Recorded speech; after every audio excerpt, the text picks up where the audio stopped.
दोस्तों, आज हम एक्सप्लेन करने वाले हैं 2025 में रिलीज हुई फिल्म प्रेडेटर बैडलैंड। ये फिल्म एक्शन, थ्रिल और सस्पेंस से पूरी तरह भरी हुई है। कहानी एक ऐसे एलियन की है जिसे खुद को पावरफुल साबित करने के लिए कई खतरनाक मुश्किलों से गुजरना पड़ता है, लेकिन इसी सफर में उसका सबसे बड़ा दुश्मन कोई और नहीं बल्कि उसका अपना पिता बन जाता है। अब सवाल ये है, क्या ये एलियन खुद को साबित कर पाएगा या फिर उसके सामने ऐसी खतरनाक स्थिति आ जाएगी जहाँ उसे अपनी जान तक गंवानी पड़ सकती है? इसका जवाब जानने के लिए वीडियो को आखिर तक जरूर देखिए। तो मूवी की शुरुआत में हम योर्जा प्राइम नाम के एक प्लैनेट को देखते हैं, लेकिन ये कोई आम प्लैनेट नहीं है। यहाँ रहने वाले एलियंस को प्रेडेटर कहा जाता है। इस प्रजाति का एक बहुत ही सख्त नियम था। यहाँ कमजोर प्रेडेटर को जीने का कोई हक नहीं होता। इस प्लैनेट पर कमजोरों के लिए कोई जगह नहीं है, फिर चाहे वो राजा का बेटा ही क्यों न हो। अगर कोई प्रेडेटर अपनी काबिलियत साबित नहीं कर पाता तो उसे उसके अपने ही कबीले के लोग मार देते हैं। अब इस मूवी का मेन कैरेक्टर यानी डेक एक कमजोर प्रेडेटर था। दरअसल डेक अपने कबीले के राजा नजोर का बेटा था, लेकिन उसकी कमजोरी की वजह से नजोर उसे अपना बेटा मानने को तैयार नहीं था। इसी शर्मिंदगी और गुस्से में आकर राजा अपने दूसरे बेटे यानी क्वेई को डेक को मारने का आदेश देता है। इसके बाद क्वेई डेक को ढूंढ निकालता है और उस पर हमला कर देता है। अपने भाई के वार का डेक भी पूरी ताकत से जवाब दे रहा था, लेकिन क्वेई उससे काफी पावरफुल था। वह इनविजिबल होकर डेक पर हमला करने लगता है, जबकि डेक के पास इनविजिबल होने की पावर नहीं थी, क्योंकि ये पावर सिर्फ ताकतवर प्रेडेटर्स को ही दी जाती थी। काफी देर तक चली इस लड़ाई के बाद आखिरकार डेक क्वेई से हार गया, लेकिन इसके बावजूद क्वेई ने उसे जान से नहीं मारा। दरअसल क्वेई अपने भाई डेक को मारना नहीं चाहता था। वो उसे तैयार कर रहा था ताकि डेक अपने फादर के सामने अपनी काबिलियत साबित कर सके। जब क्वेई को लगा कि डेक अब तैयार हो चुका है तो वो उसे अपने स्पेसशिप पर लेकर आता है, जहाँ स्पेसशिप में कई सारे खतरनाक हथियार मौजूद थे। क्वेई डेक से कहता है कि अब तुम्हारी ट्रेनिंग पूरी हो चुकी है, अब तुम्हें जेना प्लैनेट पर जाकर कलिस्क नाम के मॉन्स्टर का गला काट कर लाना होगा। कलिस्क कोई मामूली मॉन्स्टर नहीं है। आज तक बड़े से बड़ा प्रेडेटर भी उसे मार नहीं पाया। उसका नाम सुनते ही सारे प्रेडेटर कांप उठते हैं, यहाँ तक कि हमारे फादर यानी कबीले के राजा नजोर भी कलिस्क से डरते हैं। उस मॉन्स्टर को मारना उनके बस की बात भी नहीं थी। कोई कहता है कलिस्क यूनिवर्स का सबसे पावरफुल जीव है। अगर तुम कलिस्क का सिर लेकर लौट आए तो पूरा कबीला तुम्हारे आगे सिर झुका देगा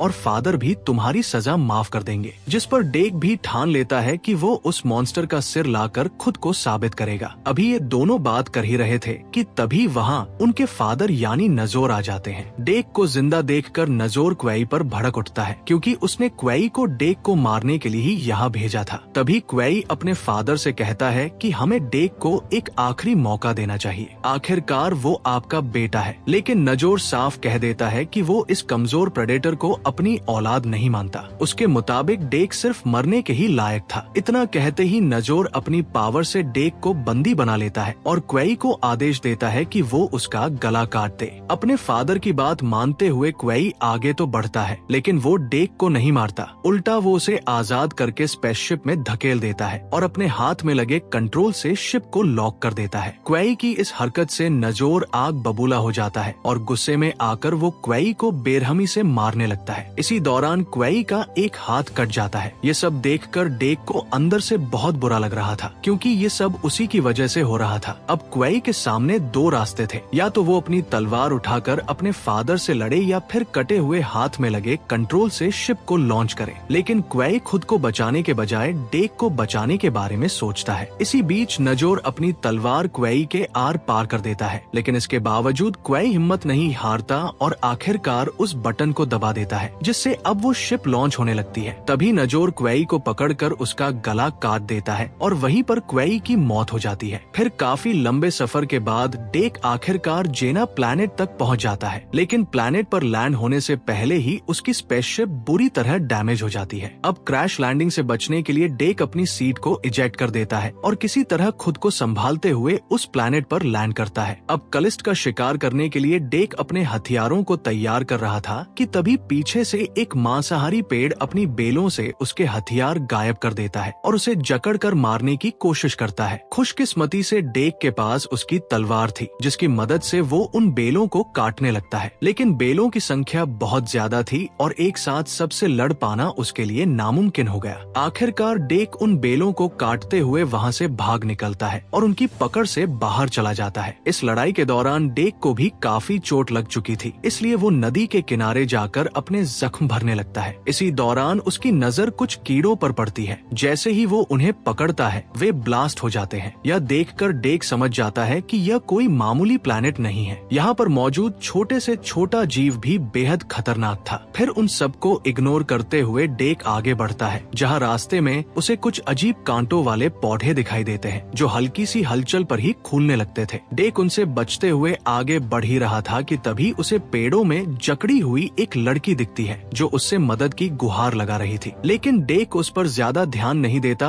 और आगे बढ़ने लगता है। तभी अचानक आसमान से एक ड्रैगन आता है और उन कांटों वाले पौधों पर पत्थर फेंकता है। पत्थर की हलचल से एक पौधा फट पड़ता है और उसके नुकीले कांटे चारों तरफ फैल जाते हैं, जिस पर वो लड़की डेक को बताती है कि ये कोई मामूली कांटे नहीं है, बल्कि जहरीले कांटे हैं जो अगर तुम्हें एक बार लग गए तो तुम बेहोश हो जाओगे। दरअसल ये उस ड्रैगन की चाल थी। वो जानबूझकर उन पौधों पर पत्थर फेंक रहा था ताकि उसके कांटे डेक को चुभे और वो बेहोश हो जाए। वो ड्रैगन इसी तरह अपने शिकार को बेहोश करके उस पर हमला किया करता है। डेक अभी ये सब समझ ही रहा था कि तभी एक बार फिर ड्रैगन आसमान से आता है और उन पौधों पर कई पत्थर फेंक देता है, जिससे सारे पौधे फटने लगते हैं और उन्हीं में से एक जहरीला कांटा डेक को चुभ जाता है। अब धीरे धीरे डेक पर बेहोशी छाने लगती है, जिस पर वो लड़की कहती है कि मैं तुम्हें बचा सकती है, लेकिन मुझे यहाँ से आजाद होने के लिए एक हथियार की जरूरत पड़ेगी। अब बेहोश होने से ठीक पहले डेक अपना एक वेपन निकालकर उसकी तरफ फेंक देता है। उधर डेक को बेहोश पड़ा देखकर ड्रैगन उसकी ओर बढ़ने लगता है, लेकिन इससे पहले कि वो उसे कुछ कर पाता कि तभी वो लड़की वहाँ आकर उस ड्रैगन को मार गिराती है। कुछ देर बाद जब डेक को होश आता है तो सामने उस लड़की को देखकर वो काफी हैरान रह जाता है, क्योंकि उस लड़की का आधा शरीर टूटा हुआ था। इस पर वो लड़की बताती है कि उसका नाम थिया है और वो कोई इंसान नहीं बल्कि वेल एंड यूटानी कॉर्पोरेशन द्वारा बनाई गई एक एंड्रॉइड यानी रोबोट थी। थिया आगे बताती है कि कंपनी ने उसे और उसकी बहन टेसा को एक रोबोट टीम के साथ इस प्लैनेट पर रिसर्च के लिए भेजा है। वे पिछले 2 साल से इसी प्लैनेट पर रिसर्च कर रहे थे। डेक के पूछने पर थिया बताती है कि उसकी ये हालत कलिस की वजह से हुई है। कुछ दिन पहले उसका और उसकी टीम का सामना कलिस से हुआ था, जिसमें उसकी आधी बॉडी टूट गई और उसकी बहन टेसा भी बुरी तरह डैमेज हो गई थी। थिया आगे बताती है कि वो खुद को रिपेयर कर पाती है। उससे पहले ही वो ड्रैगन उसे इंसान समझकर यहाँ ले आया और जब वो मेरी मेटल बॉडी को खा नहीं पाया तो उसने मुझे झाड़ियों में फेंक दिया और मैं वहीं पर फंस गई। थिया उससे कहती है कि मुझे पता है तुम यहाँ कलिस का शिकार करने आए हो। तुमसे पहले भी यहाँ कई सारे प्रेडेटर आ चुके हैं, लेकिन सब कलिस के हाथों बुरी तरह मारे गए। थिया कहती है कि अगर डेक चाहे तो वो उसे कलिस तक पहुँचा सकती थी, लेकिन तुम्हें बदले में मुझे मेरे कैंप तक ले जाना होगा, क्योंकि वहीं उसकी बॉडी का आधा हिस्सा मौजूद था जिसे वो दोबारा खुद से जोड़ना चाहती थी। शुरुआत में डेक इस बात से मना कर देता है। इसके बाद डेक थिया को उठाकर आगे बढ़ता है। थिया उसे रास्ता बता रही थी और वो आगे बढ़ रहा था, लेकिन थिया को उठाकर चलना आसान नहीं था, इसलिए डेक उसे बेलों की मदद से अपनी पीठ पर बांध लेता है। आगे बढ़ते हुए थिया उसे इस प्लैनेट और कलिस्क से जुड़ी कई बातें बता रही है। इसके बाद कहानी दूसरी तरफ मुड़ती है, जहाँ हम थिया की बहन यानी वेल एंड यूटानी कॉर्पोरेशन की बनाई हुई दूसरी एंड्रॉइड टेसा को देखते हैं। टेसा बुरी तरह डैमेज हो चुकी थी और अपने बेस पर लौटकर खुद को रिपेयर कर रही थी। ये बेस इसी प्लैनेट पर बनाया गया था। इसी दौरान कंपनी को पता चलता है कि टेसा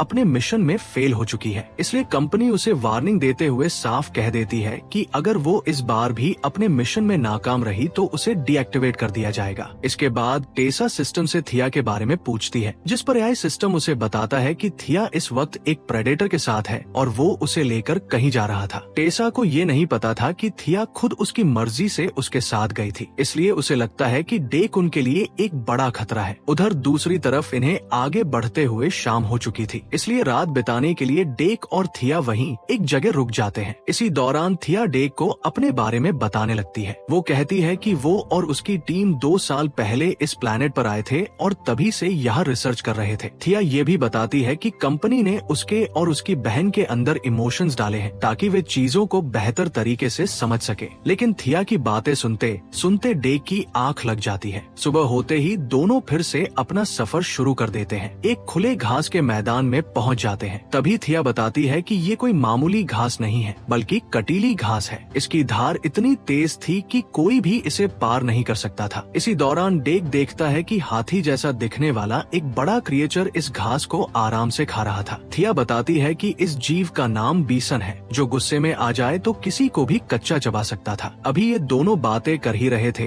कि तभी वहाँ अचानक एक बंदर आ जाता है। लेकिन थिया को भी उस बंदर के बारे में पता नहीं था। उसने भी इस बंदर को 2 साल में पहली बार देखा था। बंदर की आवाज सुनते ही बीसन की नजर इन दोनों पर पड़ जाती है और वो तेजी से उनकी ओर बढ़ने लगता है। उसे आते देख डेक वहाँ से भागने लगता है, लेकिन बीसन उनका पीछा छोड़ने को तैयार नहीं था। आखिरकार गुस्से में आकर डेक उस पर अपनी तलवार चलाता है और एक ही बार में बीसन के 2 टुकड़े कर देता है। अभी ये लोग इस मुसीबत से पूरी तरह निकले भी नहीं थे कि तभी एक और खतरा उनके पीछे पड़ जाता है। मकड़ी जैसा दिखने वाला एक विशालकाय जीव अचानक उन दोनों को पकड़कर अपने मुंह में डाल लेता है और वो जैसे ही उन्हें खाने वाला था कि तभी वो बंदर उसके मुंह में कूद पड़ता है, जहाँ उस बंदर की खाल इतनी मजबूत थी कि उस जीव के दांत ही टूट जाते हैं। दांत टूटते ही वो जीव डेक और थिया को छोड़कर सीधे उस बंदर के पीछे लग जाता है, क्योंकि उस बंदर ने उनकी जान बचाई थी। इसलिए डेक भी उसकी मदद करने का फैसला करता है। वो एक पेड़ पर चढ़ते हुए उस जीव पर छलांग लगाता है और अपनी तलवार उसके अंदर घूमकर उसे भी मार डालता है, जिससे वो बंदर मरते मरते बच जाता है। इसके बाद कहानी टेसा की तरफ जाती है, जहाँ वो अपनी सिंथेटिक रोबोट टीम के साथ आगे बढ़ रही थी। रास्ते में उसे डेक की वही इजेक्टेड सीट मिल जाती है, जिसकी मदद से डेक इस प्लेनेट पर लैंड हुआ था। टेसा अभी उस सीट को देख ही रही थी कि तभी पीछे से वही मांसाहारी पेड़ उस पर हमला कर देता है। लेकिन टेसा और उसके साथी अपने हथियारों से उन पेड़ों को पूरी तरह खत्म कर देते हैं। यहीं से साफ हो जाता है कि टेसा का बिहेवियर काफी ज्यादा अग्रेसिव था। आगे बढ़ते हुए टेसा को डेक की क्रैश हुई स्पेसशिप भी मिल जाती है। जब वो उसके अंदर जाती है तो उसे प्रेडेटर हर्स के कई खतरनाक हथियार मिलते हैं। इन्हीं हथियारों में एक ऐसा बॉम्ब भी था जो फटते ही चीजों को बर्फ की तरह जमा देता था। इसके बाद हम रात का सीन देखते हैं, जहाँ डेक और थिया एक जगह रुककर बीसन का मांस पका रहे थे, जहाँ उनके साथ वो बंदर भी आया था। फिर डेक उस बंदर को खाने के लिए बाइसन का मांस देता है, लेकिन वो बंदर उल्टा उस पर ही थूक देता है। ये देखकर डेक को काफी गुस्सा आता है। तभी थिया उसे समझाती है कि शायद दोस्त बनाने का उसका यही तरीका हो। ये सुनकर डेक थोड़ा इमोशनल हो जाता है और कहता है कि मुझे किसी को भी अपना दोस्त नहीं बनाना। मेरा दोस्त तो मेरा भाई था, जिसे हमारे ही फादर ने बेरहमी से मार डाला। डेक आगे कहता है कि वो अपने भाई का बलिदान जाया नहीं जाने देगा। वो खुद को साबित करेगा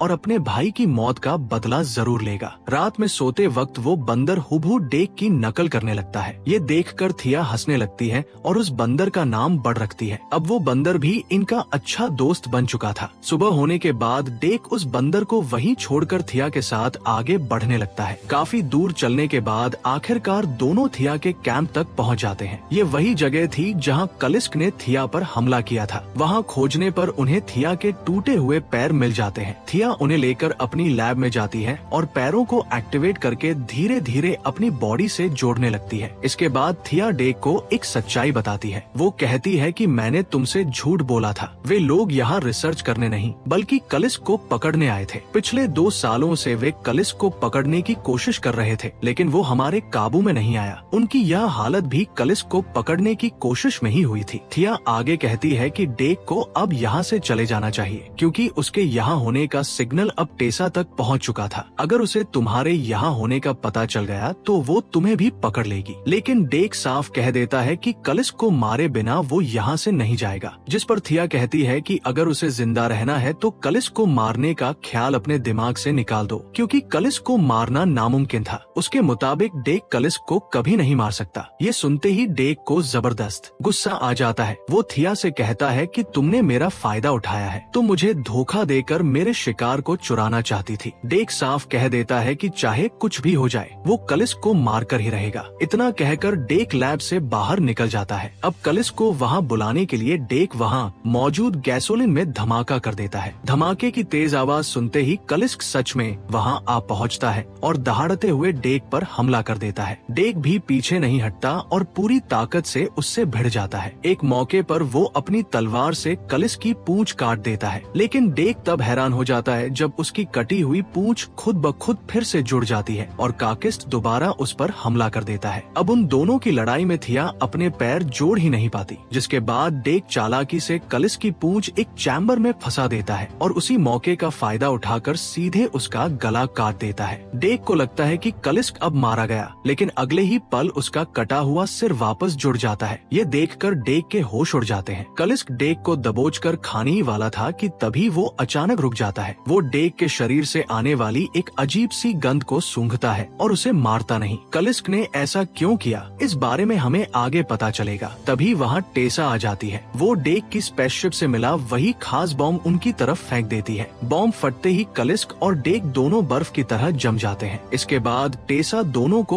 अपने बेस पर ले जाने लगती है। अब कलिस्क को तो इन्होंने कैद कर लिया था, लेकिन डेक को भी मशीनों से बांध दिया जाता है। दरअसल टेसा डेक पर भी एक्सपेरिमेंट करना चाहती थी। इसके बाद टेसा थिया के पास जाती है। लड़ाई के दौरान थिया शटडाउन हो चुकी थी, इसलिए टेसा उसका डेटा लेकर उसे दोबारा एक्टिवेट करती है। होश में आते ही टेसा उसे बताती है कि उन्होंने कलिस्क को पकड़ लिया है। दरअसल उनकी कंपनी कलिस्क पर रिसर्च करके ये जानना चाहती थी कि वो खुद को हील कैसे करता है। अगर ये रहस्य समझ में आ गया तो इंसानों का भविष्य पूरी तरह बदल सकता था। फिर टेसा डेक को शॉक देकर उसे टॉर्चर करने लगती है। ये देखकर थिया उसे ऐसा करने से रोकती है, लेकिन जब टेसा उसकी बात नहीं मानती तो थिया खुद ही उस मशीन को बंद कर देती है। थिया कहती है कि जब वो मुसीबत में थी तब डेक ने उसकी जान बचाई थी। डेक बाकी प्रेडेटर्स की तरह नहीं है, बल्कि वो एक अच्छा प्रेडेटर है। थिया आगे कहती है कि उनका मिशन डेक को पकड़ना नहीं बल्कि कलिस्क को पकड़ना था, जो अब पकड़ा जा चुका है तो डेक को छोड़ दो। ये सुनते ही टेसा को जबरदस्त गुस्सा आ जाता है। वो थिया से कहती है कि हमें तुमसे जो डेटा चाहिए था वो हमने ले लिया है, अब तुम्हारी हमें कोई जरूरत नहीं। इसके बाद टेसा अपने सिंथेटिक रोबोट्स को बुलाती है और उन्हें आदेश देती है, डेक को तड़पा कर उससे उसके हथियारों की पूरी जानकारी निकालो और उसके बाद थिया को हमेशा के लिए डीएक्टिवेट कर दो। टेसा के जाने के बाद एक सिंथेटिक रोबोट उसके आदेश के मुताबिक डेक से वहाँ रखे हथियारों के बारे में पूछताछ शुरू कर देता है। इसी दौरान वो रोबोट वही रखा हुआ एक बॉम्ब उठा लेता है, जिसका रिमोट थिया के पास मौजूद था। यह देखते ही डेक थिया को इशारा करता है कि वो उस बटन दबा दे। जैसे ही थिया उस बटन को दबाती है, जिससे बॉम्ब के साथ वो सिंथेटिक रोबोट भी फट जाता है। बाकी सिंथेटिक रोबोट्स के वहाँ पहुँचने से पहले थिया डेक को आजाद कर देती है और शिप का दरवाजा खोलकर डेक को वहाँ से भगाती है। डेक भागते हुए सीधे नीचे झरने में गिर जाता है, जबकि ऊपर से टेसा बस उसे जाते हुए देखती रहती थी। इसके बाद डेक पानी से बाहर निकलता है और किसी तरह अपनी स्पेसशिप तक पहुंचता है, जहां काफी कोशिशों के बाद वो शिप को रिपेयर करता है और अपने जख्मों का इलाज करता है। अब डेक थिया को बचाने के बारे में सोचने लगता है, लेकिन उसके सारे हथियार टेसा अपने साथ ले जा चुकी थी, इसलिए डेक उसी प्लेनेट पर मौजूद चीजों से नए हथियार बनाने लगता है। वो सबसे पहले उन कांटेदार घास को निकालता है, फिर उसने जिस हाथी जैसे दिखने वाले जीव का शिकार किया था उसके दांत निकालता है। इसके बाद वो पानी के पास रहने वाले खतरनाक जीवों को अपने पास रखता है और साथ ही कांटेदार पौधों और ब्लास्ट होने वाले कीड़ों को भी जमा कर लेता है। इसके बाद डेक उस लैब की ओर बढ़ता है जहाँ थिया के पैर थे। तभी उसकी नजर उस बर्ड पर पड़ती है जो कलिस्क के पैरों के निशान के पास उदास होकर बैठा था, जिससे डेक समझ जाता है कि ये लोग जिसे बंदर समझ रहे थे वो तो असल में कलिस्क का बच्चा था। पिछली रात वो बच्चा डेक के साथ ही था, इसी वजह से उसकी गंध डेक पर लग चुकी थी और यही वजह थी कि कलिस्क ने मौका होने के बावजूद डेक को नहीं मारा। अब जैसे उस बच्चे ने दोस्त बनाने के लिए डेक पर थूका था, वैसे ही डेक भी उस पर थूक देता है और उसे अपना दोस्त बना लेता है। इसके बाद डेक लैब में जाता है और जैसे ही थाया के पैरों को एक्टिवेट करता है, वे पैर अपने आप थाया की लोकेशन की ओर बढ़ने लगते हैं। डेक और बर्ड मिलकर उन पैरों का पीछा करने लगते हैं, जहाँ पीछा करते हुए यह लोग उनके बेस पर पहुँचते हैं। बेस में घुसते ही डेक सिंथेटिक रोबोट्स पर हमला कर देता है। अपने बनाए हुए हथियारों की मदद से वह एक एक करके सारे रोबोट्स को खत्म कर देता है। इस लड़ाई में बर्ड भी डेक की पूरी मदद कर रहा था। यही हमें पता चलता है कि बर्ड भी अपनी माँ की तरह बेहद ताकतवर था। अब थिया के पैर उस तक पहुँच जाते हैं, लेकिन तभी दो सिंथेटिक रोबोट्स उन पैरों को देख लेते हैं। लेकिन थिया के पैर अब उसकी कंट्रोल रेंज में आ चुके थे। वो अपने पैरों को कंट्रोल करते हुए उन दोनों सिंथेटिक रोबोट्स को मार गिराती है। इसके बाद थिया अपने पैरों को आखिरकार अपनी बॉडी से जोड़ लेती है। उसी वक्त वहाँ डेक भी पहुँच जाता है। जब थिया को पता चलता है कि डेक उसे बचाने आया है तो उसे अंदर से बहुत अच्छा लगता है। इसके बाद डेक उससे कहता है कि अब उन्हें कलिस्क को छुड़ाना होगा। ये सुनकर थिया हैरान हो जाती है और पूछती है कि क्या वो अभी भी कलिस्क को मारना चाहता है। इस पर डेक कहता है कि वो अब कलिस्क को मारना नहीं चाहता। वो थिया को पूरी सच्चाई बताता है कि जिसे वे बंदर समझ रहे थे वो असल में कलिस्क का बच्चा था। डेक कहता है कि उस बच्चे के लिए उन्हें कलिस्क को जिंदा बाहर निकालना होगा। ये सुनकर थिया भी उसकी बात मान जाती है। वहीं बाहर टेसा कलिस्क को धरती पर ले जाने की तैयारी कर रही होती है, लेकिन उसी वक्त डेक जानबूझकर इमरजेंसी अलार्म बजा देता है। अलार्म बजते ही बाहर खड़े सिंथेटिक रोबोट्स अलर्ट हो जाते हैं और तेजी से आगे बढ़ने लगते हैं। टेसा तुरंत समझ जाती है कि ये सब जरूर डेक की चाल होगी, इसलिए वो किसी चीज का इंतजाम करने के लिए चली जाती है। इधर आगे बढ़ते हुए सिंथेटिक रोबोट्स को डेक एक जगह बैठा हुआ दिखाई देता है। उसे देखकर वे उसकी ओर बढ़ते हैं, लेकिन उन्हें क्या पता था कि डेक उनके लिए पहले ही जाल बिछाकर बैठा था। अचानक जमीन में छुपाए गए वो कीड़े एक के बाद एक ब्लास्ट होने लगते हैं। तेज धमाकों के साथ सिंथेटिक रोबोट्स एक एक करके खत्म हो जाते हैं। तभी टेसा एक भारी भरकम रोबोट सूट में बैठकर वहां पहुंचती है और सीधे डेक पर टूट पड़ती है। वो रोबोट सूट काफी ज्यादा एडवांस था, जबकि डेक के पास उस वक्त कोई हथियार नहीं था, जिस वजह से वो उस रोबोट के सामने कमजोर पड़ रहा था। इधर इस अफरा तफरी के बीच थिया मौका देखकर कलिस्क को आजाद करने लगती है, लेकिन तभी वहाँ एक सिंथेटिक रोबोट आ जाता है। उसे देखकर थिया खुद को टेसा बताकर उससे बातें करने लगती है। शुरुआत में वो रोबोट धोखा खा जाता है, लेकिन जैसे ही उसकी नजर पीछे खड़े बर्ड पर पड़ती है, उसे शक होने लगता है। वो कुछ समझ पाता उससे पहले ही थिया उसे मार डालती है और कलिस्क को आजाद कर देती है। वहीं दूसरी तरफ अब टेसा डेक को मारने ही वाली थी, लेकिन ठीक उसी पल वहाँ कलिस्क आ जाता है और सीधे टेसा के रोबोट सूट पर हमला करता है। एक के बाद एक जोरदार वार में उस रोबोट को पूरी तरह तोड़ डालता है और आखिरकार में टेसा को ही जिंदा निगल लेता है। इसके बाद कलिस्क अपने बच्चे से मिलता है। अपने बच्चे को देखकर वो बेहद खुश हो जाता है। वो डेक को भी अपना दुश्मन नहीं बल्कि दोस्त मानकर अपने साथ शामिल करता है, लेकिन तभी कलिस्क को अपने अंदर कुछ अजीब सा महसूस होने लगता है। दरअसल टेसा कलिस्क के पेट के अंदर अब भी जिंदा थी और उसी पल वो अंदर से ही वो बॉम्ब ब्लास्ट कर देती है और तेज धमाके के साथ कलिस्क वहीं पर मारा जाता है। धमाके के बाद टेसा कलिस्क के शरीर से बाहर निकलती है और सीधा थिया को मारने के लिए आगे बढ़ती है, लेकिन तभी पीछे से डेक आकर एक ही बार में टेसा को मार डालता है और अपना हथियार उससे छीन लेता है। वही गुस्से से भरा बर्ड टेसा का सर उसके धड़ से अलग कर देता है। इसके बाद थिया कहती है कि अब जाकर तुम्हारा मिशन पूरा हुआ, लेकिन डेक कहता है कि मेरा आखिरी पड़ाव अभी बाकी है। इसके बाद डेक अपने प्लैनेट लौटता है और अपने पिता नजोर के सामने कलिस्क की जगह टेसा का कटा हुआ सिर रख देता है और साबित करता है कि वो कोई कमजोर प्रेडेटर नहीं है। लेकिन नजोर को लगता है कि डेक किसी मामूली जीव का सिर दिखाकर उसे बेवकूफ बना रहा है। गुस्से में नजोर अपने सिपाहियों को डेक को मारने का आदेश देता है, मगर डेक एक ही झटके में सारे सिपाहियों को खत्म कर देता है। अब अपने भाई की मौत का बदला लेने के लिए डेक सीधा अपने पिता पर हमला करता है। नजोर भी उससे भिड़ जाता है और दोनों के बीच जबरदस्त लड़ाई शुरू हो जाती है। इस लड़ाई में डेक नजोर को काफी बुरी तरह घायल कर देता है। जहां अब खुद को कमजोर पड़ता देख नजोर इनविजिबल हो जाता है और छिपकर डेक पर हमला करने लगता है। इनविजिबल होने की वजह से अब नजोर डेक पर भारी पड़ने लगता है। इस पर डेक अपना दिमाग लगाता है और स्पेसशिप की मदद से आसपास की मिट्टी हवा में उड़ा देता है। जैसे ही मिट्टी हवा में फैलती है, अब मिट्टी लगने पर डेक को अपने फादर साफ दिखाई देने लगते हैं। मौका मिलते ही डेक उन पर हमला करके नजोर का हाथ उड़ा देता है, ठीक उसी तरह जैसे नजोर ने उसके भाई का हाथ काटा था। इसके बाद डेक नजोर को वैसे ही बंदी बनाता है जैसे उसे बनाया गया था। मौत सामने देखकर नजोर उससे माफी मांगते हुए डेक को फिर से अपने कबीले में शामिल होने का प्रस्ताव देता है, लेकिन डेक कहता है मुझे अब आपके कबीले की कोई जरूरत नहीं, मेरे पास अब अपना खुद का कबीला है। इतना सुनते ही पीछे से बर्ड आता है और नजोर का सिर खा जाता है। यहाँ हम देखते हैं कि बर्ड अब काफी बड़ा और ताकतवर हो चुका था। तभी वहाँ थिया भी आ जाती है। इसके बाद डेक नजोर के कटे हुए हाथ से उनकी इनविजिबिलिटी की पावर अपने पास रख लेता है। मतलब अब डेक भी जब चाहे इनविजिबल हो सकता था। लेकिन तभी वहाँ पर एक स्पेसशिप आने लगता है। उसे देखते ही डेक थोड़ा घबरा जाता है। थिया के पूछने पर डेक कहता है कि ये तो मेरी माँ का स्पेसशिप है। अब सवाल ये उठता है कि डेक की माँ यहाँ क्यों आई है और क्या डेक पर एक नई मुसीबत आने वाली है। इन सभी सवालों के जवाब हमें इसके नेक्स्ट पार्ट में मिलने वाले हैं। अब इसका नेक्स्ट पार्ट कब आएगा ये तो अभी क्लियर नहीं, लेकिन अगर आप चाहते हो कि नेक्स्ट पार्ट आते ही मैं उसे चैनल पर एक्सप्लेन करूं तो कमेंट में जरूर बताना, और अगर वीडियो पसंद आया हो तो लाइक करके वीडियो की हाइप क्रिएट कर देना और चैनल को सब्सक्राइब करना बिल्कुल भी मत भूलना। हम मिलेंगे किसी और वीडियो के साथ, तब तक के लिए थैंक्स फॉर वॉचिंग।